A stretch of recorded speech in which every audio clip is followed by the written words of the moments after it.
Magandang araw mga repa. Gagawa na naman tayo ng video.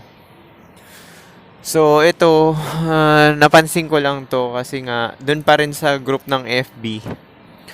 Mostly kasi sa online wala naman na seryosong sa ngayon sa ngayon. Pero meron pa rin mga mangilan-ngilan talaga na nakikipagrelasyon.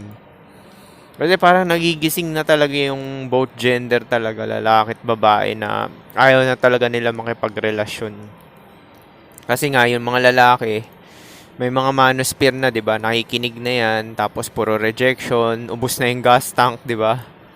Tapos socio-economic status pa sa Pilipinas is mataas yung cost of living, pagkain, transportation, damit, tsaka mga gamit.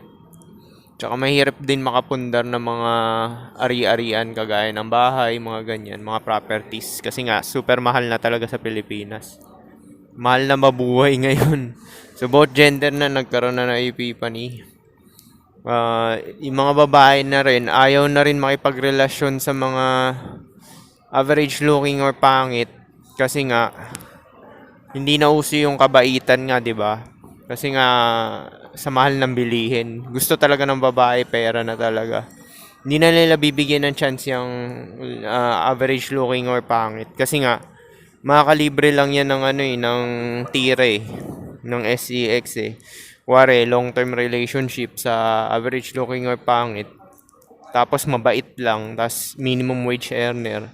So parang sa point of view ng mga babae ngayon is nagigising na sila, parang ayaw na nila ng ganun kasi libreng tira nga. Tapos di naman nila dinidesire yung lalaki. Okay lang sana kung pogi yun, hindi naman. Kaya nga nauuso na yung FWB tsaka ONS tsaka Date Pro nga na sinasabi ko, di ba? Dami na rin. Kaya nga, minsan, nakakatakot na rin talaga makipagrelasyon kasi nga, may mga history na nga yung mga babae na ONS, FWB, or Date Pro. Kasi nga, sideline na yan. Kahit sinong babae naman, pwede naman mag-sideline merong mga college student, gusto ng pang tuition fee, nagsa-sideline sila. O kung gusto pang gimmick or panggala nila, travel sa ibang lugar, kuwari mag-Boracay sila, gusto nila ng pera, magsa-sideline yung mga college students. So yun yung napansin ko ngayon na na yung mga babae talaga nagigising na rin, pati yung mga lalaki naman din nagigising na rin din talaga dahil ayaw na rin na talaga ng both gender makipagrelasyon, gusto talaga hit na lang din talaga mga babae nagpapabayad na lang imbis na magpatira ng libre sa relasyon. Tapos ganun din naman yung average looking or pangit. Kaya naman nakikipagrelasyon yan dahil dahil nga gusto nga makalibre ng SEX. Alam na ng mga babae yan, tapos hihiwalayan din sila katagalan, di ba? Tapos tatanda lang sila, sasayang yung oras nila. Di magpatira na lang sila na may bayad. At least kung magpabayad man sila, o nasasayang nga din naman yung oras nila, pero kumikita sila. So, sa lalaking side naman is, ayaw na makipagrelasyon ng lalaki kasi lalo ni average looking tsaka pangit kasi sila laging taya. Tapos ginagawa lang silang nice guy finish last nga pagka ipipa ni pace na ibig sabihin yung 25 pataas, which is hindi na priority ng babae yung itsura gaano. Pero basta pasok sa threshold niya. Depende pa rin talaga sa socio-economic ng babae tsaka sa looks niya nga sinasabi ko. Tsaka edad niya. 'Di ba yung tatlong factor nga lagi ko sinasabi, 'di ba, pag namili yung babae? Age, looks niya, tsaka yung socio-economic niya. Kasi date up ang hypergamy, 'di ba? Hypergamy. So sila laging may benefit diyan. Syempre kung mamimili sila looks wise, kung below sila sa looks, pipilian nila average looking na may pera or minimum wage earner na pogi. Kung socio-economic naman, pipiliin na nila average looking na may maraming pera. Yung sagot lagi, yung laging taya. Tapos may silbidor side pa. Kasi hindi mo maiwasan yung silbidor side kasi mostly naman talaga na nasa relasyon, nagiging silbidor din Pera na lang, maiwasan mo yan talaga kung nagre-rely talaga sa yung babae talaga. Is ibig sabihin, pag nawala ka is parang hindi siya mabubuhay. Yun yung mostly sa traditional role gender, 'di ba? Yung mga babae hindi nga nagtatrabaho.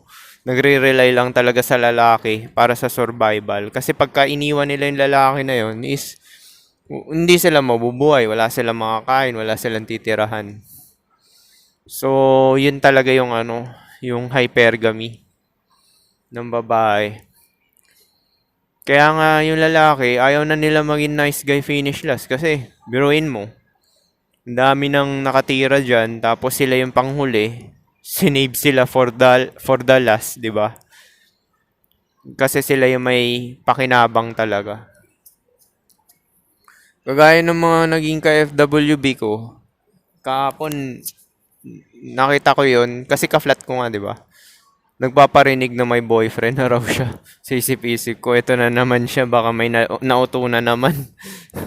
Minsan ganun na maiisip mo pagka pagka kasi nga 'di ba yung mga ka-FWB tsaka ONS, hanes yan sa may mga itsura eh. Sinasabi nila yung mga kagaguhan nila tsaka yung mga strategy nila. Which is nga yun nga, ginagamit niya ako for lang SEX tapos may dinidate siya na yun daw yung mahal niya. Feeling ko yun yung naging boyfriend niya eh. Yun yung silbidor nga tapos sinahatid-hatid sundo siya.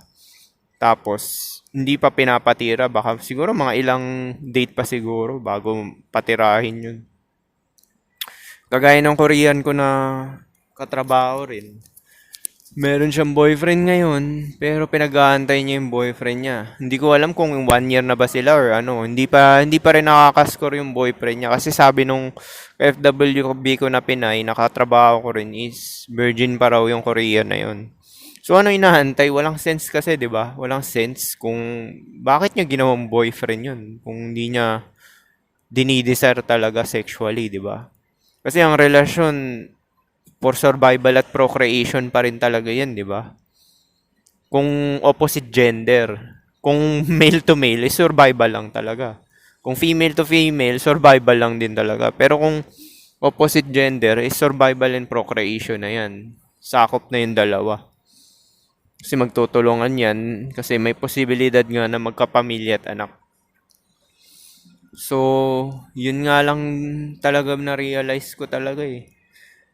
Tsaka hindi na rin worth it makipagrelasyon para sa lalaking side. Kasi nga, gagawin ka lang talagang niyan, beta box provider, tapos pa yan, nasa epiphany phase na. Buti sana kung nakuha mo yun ng prime age. Okay lang siguro, tapos mababa pa yung body count ng babae. Kasi yung body count na yan, promise, kahit ako kinukumpara ako niyan eh. 'Di ba may tsura na ako? Meron daw sila nakaka-SEX na 6 inches daw. Sa akin kasi 5, 'di ba? Sinabi ko sa inyo. Yung 5, medyo mahaba na yun para sa Pilipino. Kasi mostly talaga ng mga Pilipino is 4 lang din talaga. Na Pero itong mga naging ka-FWB ko is promiscuous kasi to eh. So kagaya ko lang din sila.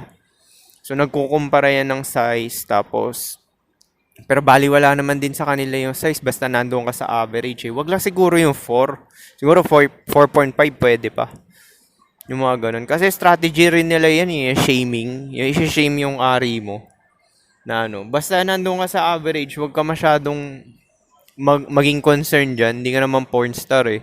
Tsaka bihira lang naman talaga yung may 6 talaga. Kahit mga Caucasian pa yan is bihira lang talaga yung 6 pataas. Mostly talaga ng lalaki, kahit pa matangkad yan, is 5 lang talaga yan. 4 to 6 lang talaga yan.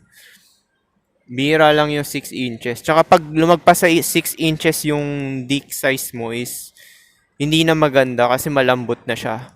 Narinig ko sa doktor eh, na sa pinagtatrabaho ko sa Pilipinas. Hindi na raw dadalo yung blood flow sa dulo pagka 6 pataas na masyado dahil masyado na mahaba. Kaya mostly ng mga nakikita nyo sa porn, malalambot yung mga mahahaba. Natutupi pa nga, di ba? Pag nanonood kayo ng porno, di ba? Yung mga 6 pataas, natutupi. 6 pa nga, alanganin pa eh. Hindi na rin gaano titigas yun talaga ng tayong-tayo eh. Kasi nga, yung blood flow, hindi magre-reach dun sa tip talaga. So yan, marami mga strategy yung mga babae. Tsaka yan, napansin ko yung mga onsen FWB yan. Future prospect pa rin talaga yan eh. Pati nga yung date pro na sinasabi ko, future prospect. Kasi yung mga onset FWB, hindi ka papahitin yan kung wala siyang benefit sa'yo, looks tsaka socio-economic status wisely. Tsaka sub 5 yung mga yan. O kung makachamba ka ng average looking is talo naman din sa socio-economic yan. So, ganun pa rin. Hindi niya papahitin kung ano, kung hindi siya talaga magbe-benefit talaga ng mas marami. Tsaka, may ano na rin yan eh. Pagka, kunwari, naging FWB mo or naging ONS, sigurado ka talaga sa stand mo na hanggang dun lang talaga siya. Hihinto siya. Kasi yun yung pattern eh. Yun yung pattern nun, ano. Kasi nga, di ba, inaantay ko nga sila na mag-message sa akin. Tapos sinasabihan na nila ako, ayaw na nila. kasi nga sabi ko sa iyo, yung future prospect pa rin talaga yung FWB tsaka ONS. Inaantay nila na magkaroon ka ng catch feelings na ano. Pero pagka pinanindigan mo na hanggang dun lang talaga yung categorization, which is yun naman talaga dahil nga sa below sila sa looks mo, di ba? So, hindi ka talaga ganong ma-attach sa mga yan kasi nga, below siya sa looks mo. Pero na lang siguro kung sexy talaga tsaka maputi. Tapos, magaling pa mag-seduce, yung mga ganyan. Mang-game. Usually, yung mga ganyan promiscuous na babae, magaling ano yan eh, mang-uto, tsaka mang-manipulate. Kasi nga, i-hot and cold ganyan, di ba? Lalo na pagka nag-i-indirect ka. Ibig sabihin nagsisinungaling ka tapos binibigyan mo siya na impression na pang long term. Pero hindi naman yun yung balak mo. Nako, mas magaling yung babae dyan. Naglabas nga si Brandon ng video, di ba? Sabi niya, huwag kayo maniniwala sa mga, pati siya nagising na rin, huwag kayo maniniwala sa babae na hindi nila alam yung mga pinipili nila na narcissist pala, salbahe, bad boy, mga ganyan. Alam nila yan. Kasi nga tinatanong ko sila eh, na ano eh, pati yung mga naka-LDR ko, alam nila talaga yung ugali mo, na mabait ka. Wari ako, alam nila na mabait ako. Kaya nga minsan nga nagiging combative sila pagka ayaw mo talaga mag-commit. Tapos sila na talaga mismo hihiwalay. Kasi nga, pinanindigan mo yung side na yun na hanggang doon lang talaga yung mabibigay mo sa kanila. FWB or ONS lang talaga. Yun yung napansin ko eh, na parang nagpapasaway sila, tapos sabay biglang hindi ko alam kung nangaasar eh. Strategy na rin yon, signs of manipulation na rin yon para magkaroon ka nga ng catch feelings. Yun yung ano eh, yun yung ginagawa ng mga babae. Kaya yung FWB na yan, future prospect pa rin yan, pati yung date pro na yan. Yung sinasabi ng mga babae na date sila, tapos sabay papahitin yung lalaki, tapos magbabayad. So parang ganun pa rin yan.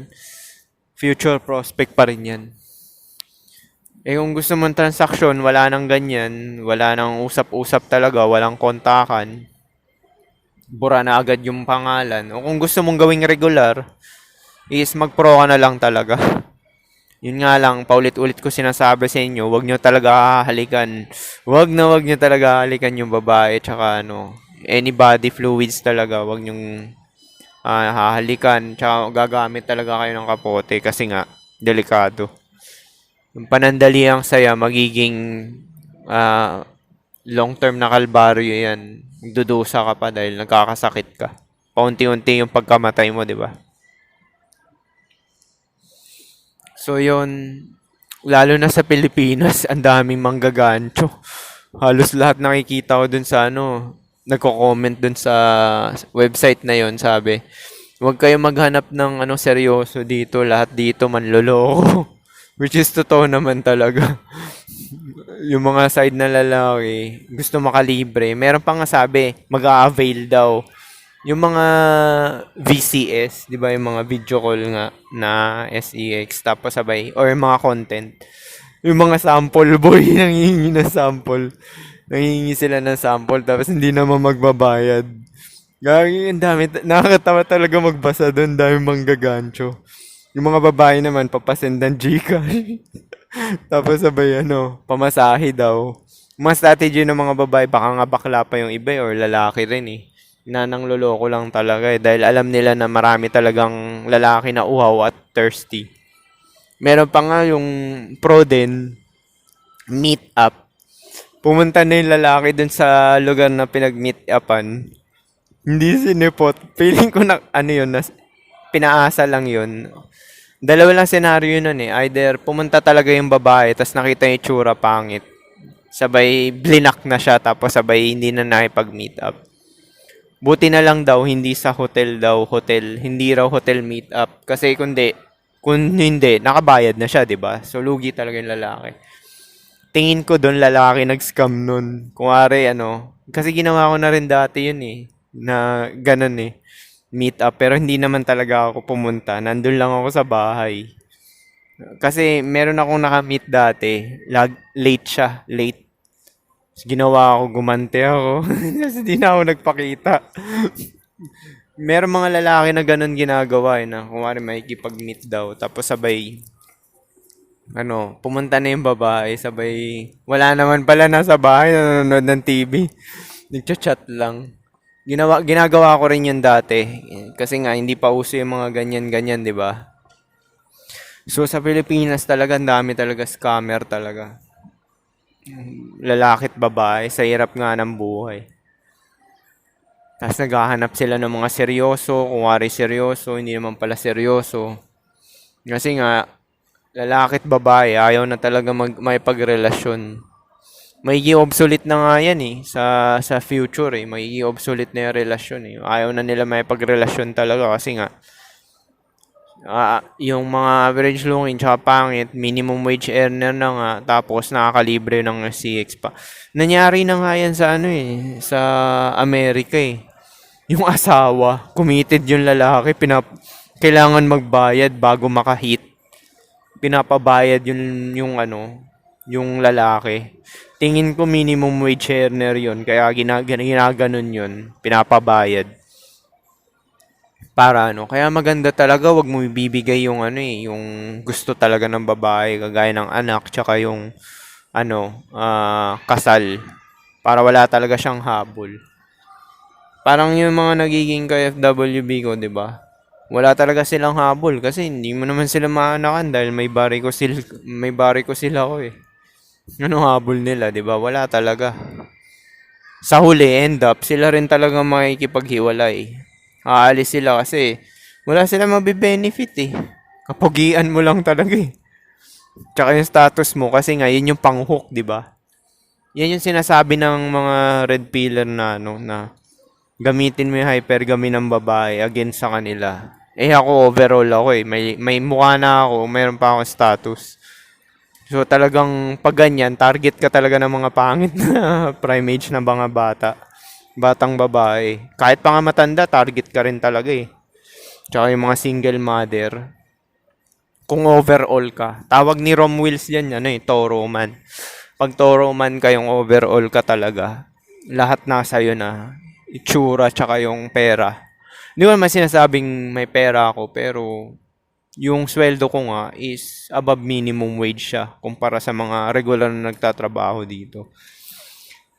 Tinatanong nga nila ako kung anong plano ko sa buhay. Sabi ko, wala. Wala akong plano. Kasi plano ko talaga, nag-a-adjust. Be like water nga eh. Pero yun nga, meron talaga akong main plano talaga, which is yung passive income nga. Iipon ako ng pera, tapos sabay, yung interest ng bangko yung gagamitin ko.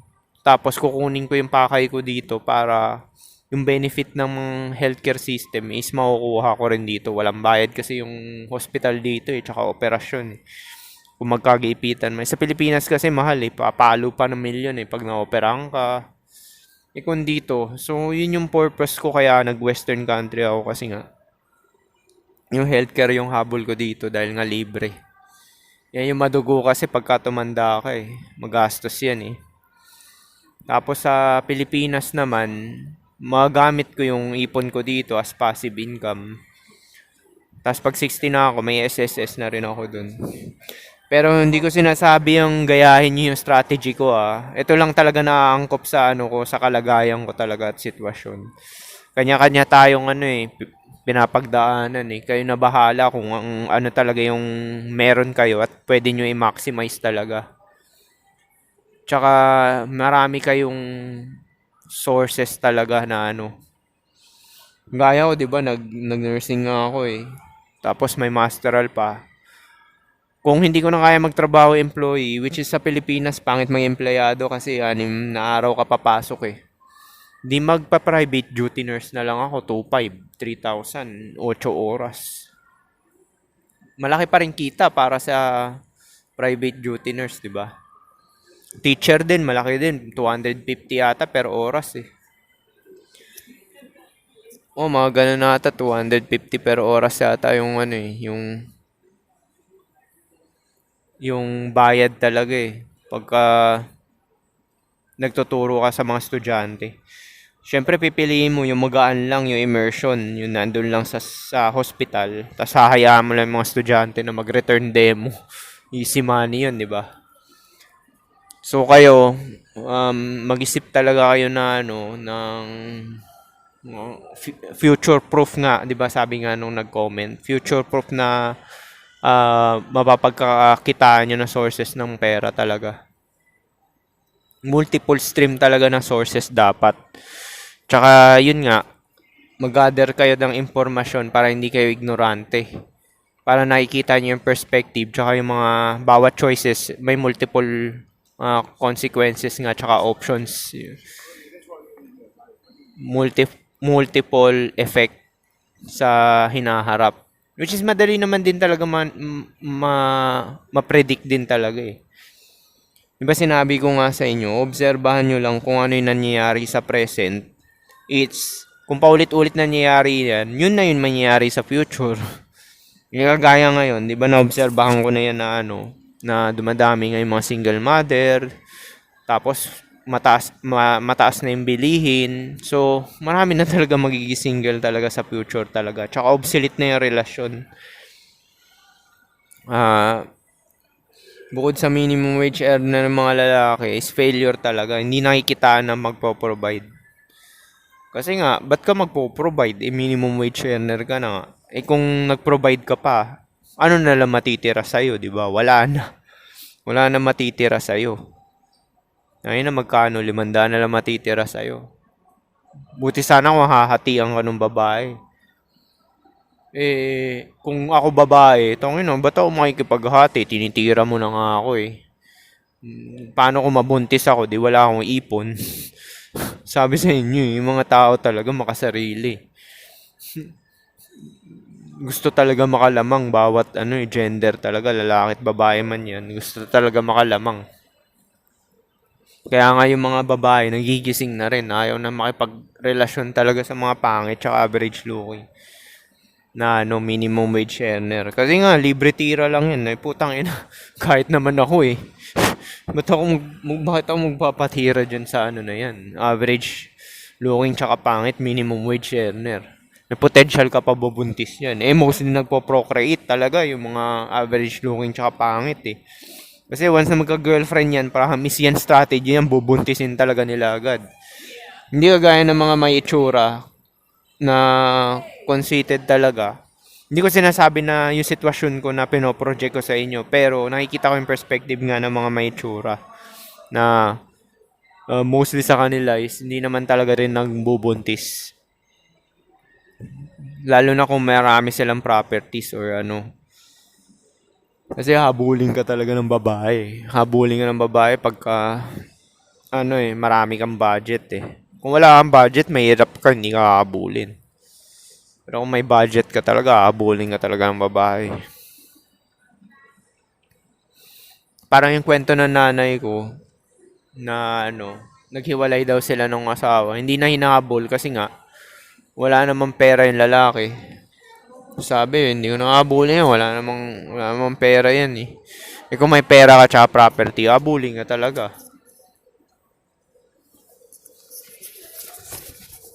Meron din akong nabalita.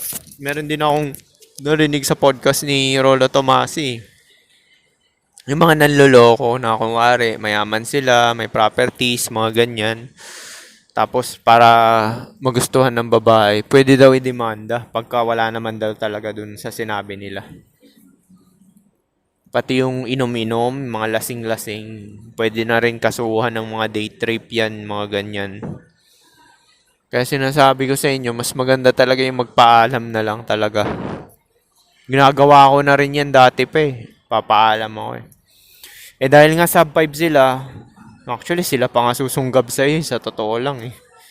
Dahil ikaw yung above sa looks eh. Biruin mo nga, pinupuntahan nga ako sa flat, 'di ba? Pupuntahan ka sa kwarto, minimum kasi nga ano pa rin talaga 'yan. Pinapahit ka nila ng libre ng ilang beses. As titingnan nila, obserbahan nila kung makikipagrelasyon ka. Tapos tinatanong pa nga eh. Parang yung kay FWB ko na ano bago, 'di ba sinasabi? Kasi pinopormahan ko nga yung Koreans. Eh nalaman, nagsumbong nga ata. Tapos sabi, layuan ko raw yun. Nililimot ano. Hindi siya lumalapit eh. Paano lalayuan eh? Dinirect mo lang dahil lumalapit eh. Yun lang naman talaga yun eh. Tingin mo ba gagawin ko ng strategy yun kung hindi lumalapit tsaka walang choosing signals? Siyempre, pagka walang ganun, nasa trabaho, nag-direct approach ka is malaki chance ay reklamo ka. Mga dinadirect ko lang talaga is yung obvious na obvious talaga na nang flirt tsaka nang seduce talaga na babae. Meron din akong ano sub 5 na ka-flat, ito pala. Kasi siguro naririnig niya ako sa kwarto pag dumadaan, umuungol yung tinitira ko. Kasi nakikita, hindi nila nakita yung mga ka-FWB ko kasi nga lagi nilang nagkukulong sa kwarto yung mga ka-flat ko eh. So, pag dumadaan kasi sila, medyo naririnig kasi yung pinag-uusapan. Siguro naririnig nila may babae sa kwarto ko, tapos or may umuungol pagka nag-ECX na ganun. Tapos tinanong ako ng ka-flat ko, paano ba daw ako mag-approach?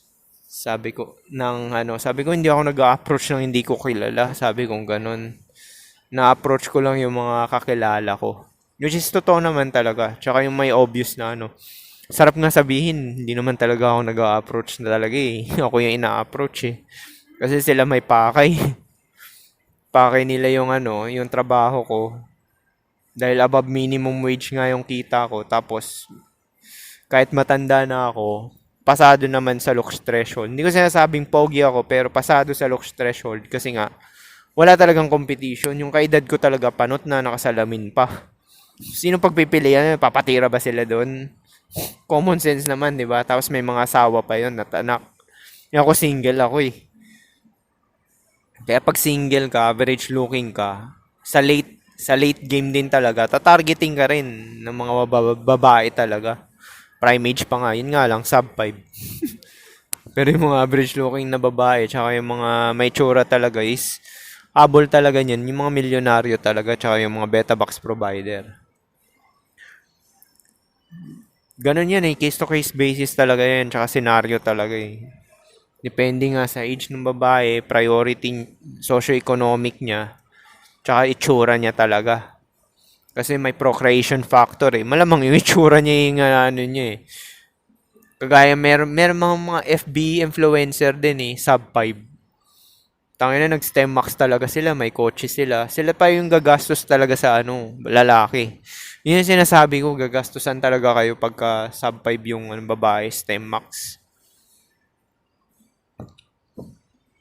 Kasi nga, priority nila talaga yung genetic kasi nga, kaya sila nag-STEM max. Usually, yung mga nag-STEM max, mga sub 5 yan eh. Or average looking. Kasi mga katrabaho ko dati. Pero sa field ko, marami may tsura talaga. Marami talaga may tsura sa field ko sa nursing. Kahit dito sa West, yung dami may tsura talaga. Basta healthcare talaga. Punta kayo ng hospital. Hindi lang babae to Punta kayo ng hospital kahit dyan sa Pilipinas. Kasi sa Pilipinas, mga katrabaho may tsura talaga eh. Ano nga eh. Minsan nga pinagnanasahan ko yung mga katrabaho ko eh. Kasi ang gaganda talaga nila eh. Kaso, yun nga, sa trabaho kasi, dahil nga prime age yan, usually taken na yan. Chance mo na lang talaga dyan, mang-agaw. Pero yun nga, karamihan dyan is taken na. May asawa at anak na. Kasi nga, lagpas na yan eh. Nasa, anong age bracket? 22, 24? Wala na, game over na. Sa black pill nga, 25 pataas sa lalaki kung ano, game over na talaga eh. Ang gagawin mo na lang talaga, may properties ka, average looking, hindi ka napapanot. Tapos, meron kang property, tsaka meron kang pera. Yun na lang talaga pang even mo ng playing field. Pero ganun pa rin, siya talaga yung may mas benefit. Malamang below yan sa socio-economic status. Kaya ano, magko-commit talaga sa'yo. Tsaka fini-fake din pala nila yun na ano, narinig ko rin kay Rolo Tomasi yun eh. Yung mga babae daw na ano, pagka-alpha ka, fake daw nila yung orgasm. Tapos lagi ka nilang papahitin para talagang ano. Napakadaling basahin lang talaga ng babae. Basta isipin mo lang talaga na ano, bawat gender talaga, lalaki at babae makasarili. Ganun lang naman yun eh. Para mabilis ma-predict yung sabi nila psychology of women, mga ganyan. Tangin, yung psychology ng babae, same lang din yan sa lalaki kung tutuusin eh. Ilalagay mo lang talaga yung sarili mo dun sa kapakanan ng babae kung anong gagawin niya dun sa sitwasyon na yun eh. Napakadali lang naman talaga eh. Eh dahil sila picker, di obvious na obvious talaga. Doon lang magfo-fall yan. Sa hypergamy pa rin, alpha fox, beta box, alpha seed, beta needs pa rin talaga. Lipunan nga, ganyan nga tingin sa mga lalaki. Yan lang pakinabang sa lalaki talaga, di ba? Labor force. Which is beta box pa rin talaga magfo-fall yan. Tapos yung mga may tsura, yung mga nagmo-model for genetic. Baka nga ganun na mangyari sa ano eh. Merong nangyaring ganun eh. Do-donate yung lalaki ng ano, similya niya. Kaso, mangyayari in the near future, inbreeding. Kasi nga, di ba sa sperm bank, di ba? Ewan ko, malayo pa yun sa Pilipinas. Kasi nga, mga babae kasi is ganun pa rin talaga, umaasa pa rin talaga sa survival. Pero sa western kasi is ayaw na talaga mag-commit. Dami talaga na si zero talaga na lalaki. Kahit nga yung doktor kong katrabaho, baka wala siyang nahihit eh. Ako, may nahihit ako sub 5, at least meron. Hindi ako zero, di ba? Hindi ako zero. Yun yung sinasabi ko pag may tsura ka kahit saan ka magpunta talaga. May nagsasabi, Pilipina daw yung pumapatol sa akin. Kahit na western culture pa rin sila. Dito na lumaki yun, hindi na nga nagtatagalog eh. English speaking na nga yun, yung dalawang yun eh. Kaya pag kinakausap ko sila, English na rin talaga.